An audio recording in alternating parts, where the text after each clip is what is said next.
Teresa Giudice isn't just back, she's taking over. While some people thought her time as the Queen of New Jersey might be fading, Bravo has made it clear that Teresa is not going anywhere. In fact, they just handed her the biggest prize of all, a full BravoCon takeover.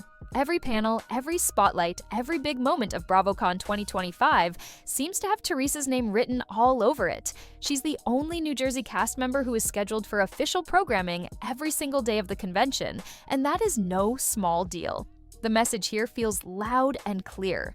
Teresa is still Bravo's crown jewel when it comes to the Real Housewives of New Jersey. When you look at the rest of the cast, it's almost shocking. Melissa Gorga, her longtime rival, is only on one panel, and that's on Sunday. Margaret Josephs gets 3 panels, but not across all 3 days. Dolores Catania is set for 2 panels on Saturday and Sunday. Even Joe Gorga has a little spot in a Jersey Boys segment on Friday. But nobody comes close to Teresa. She's on the lineup Friday, Saturday, and Sunday. And not just that, she's also booked for offstage events, which puts her directly in front of fans even more. If BravoCon is a celebration of Housewives' power, then Teresa just won the crown. Now, you can read this 2 different ways. Some fans believe this is Bravo's way of rewarding Teresa for carrying the New Jersey franchise for so many years. After all, without Teresa, there's no table flip, no iconic one-liners, no Giudice family drama that pulled in viewers for over a decade. Others, though, wonder if this is a setup for something else. Bravo has done this before, giving a star tons of attention right before their storyline ends. Remember when Vicki Gunvalson got that OG of the OC award and then she was out? Some fans are whispering that maybe this is a swan song moment for Teresa. But looking at how central she is at BravoCon, it doesn't feel like Bravo is ready to say goodbye just yet. The details of her schedule are also telling. On Friday, she's doing the Bravo Besties panel with Cynthia Bailey, Tamra Judge, Teddy Mellencamp, Alexia Napola, and Sutton Strack. On Saturday, she's on the Reunion Roundup panel alongside Robin Dixon, Drew Sidora, and Dr. Simone.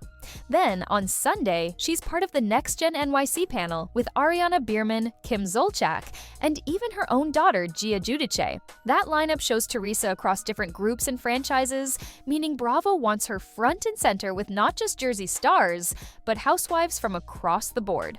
That's a power move. Speaking of Gia, she's also stepping into the spotlight. Gia has more appearances lined up than many of the main New Jersey housewives, which feels like Bravo testing the waters. Could Gia be part of the next generation of housewives? It certainly looks that way. And if that happens, Teresa's influence won't just be felt in her own storyline, but through her daughter as well. It would keep the Giudice name in the mix for years to come. But while Teresa is enjoying this big BravoCon moment, not everyone is cheering. The New Jersey cast is already known for its heavy rivalries, and this only adds fuel to the fire. Imagine being Melissa, showing up for one panel while your sister-in-law is plastered all over the weekend schedule. You know that tension is not going to stay backstage. Fans are already talking about how unfair it feels. Or how Bravo is clearly picking a side in the long-running Giudice versus Gorga family feud.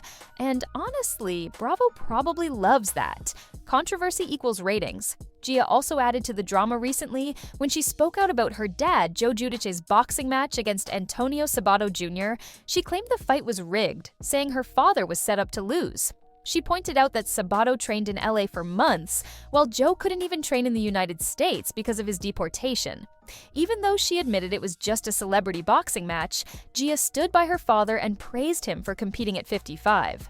That kind of loyalty, plus her own growing presence at BravoCon, makes her a natural fit for Bravo's new wave of stars. Fans love to see the family bond, especially when it comes with a little controversy. And then there's Kim D, who never misses a chance to speak up.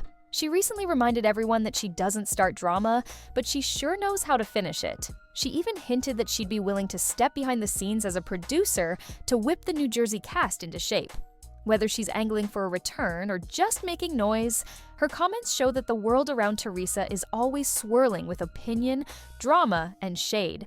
It almost doesn't matter what Teresa does, because the people around her keep her name in the headlines. What makes this BravoCon takeover so interesting is that it feels like Bravo doubling down on Teresa. They could have easily spread out the Jersey cast to make things look balanced, but instead, they gave Teresa the spotlight. And let's be honest, fans are going to line up to see her. Love her or hate her, she's the one people talk about the most. And for Bravo, that's all that matters. Ratings, buzz, and attention. Teresa delivers on all of those.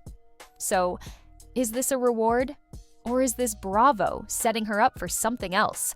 That's the big question. But for now, Teresa Giudice is once again at the center of the Real Housewives universe. She's proving that after everything she's been through, from prison to deportation drama to family fights, she's still standing tall. And Bravo knows exactly how valuable that is. At BravoCon 2025, the message is clear. Teresa isn't just part of the show, she is the show.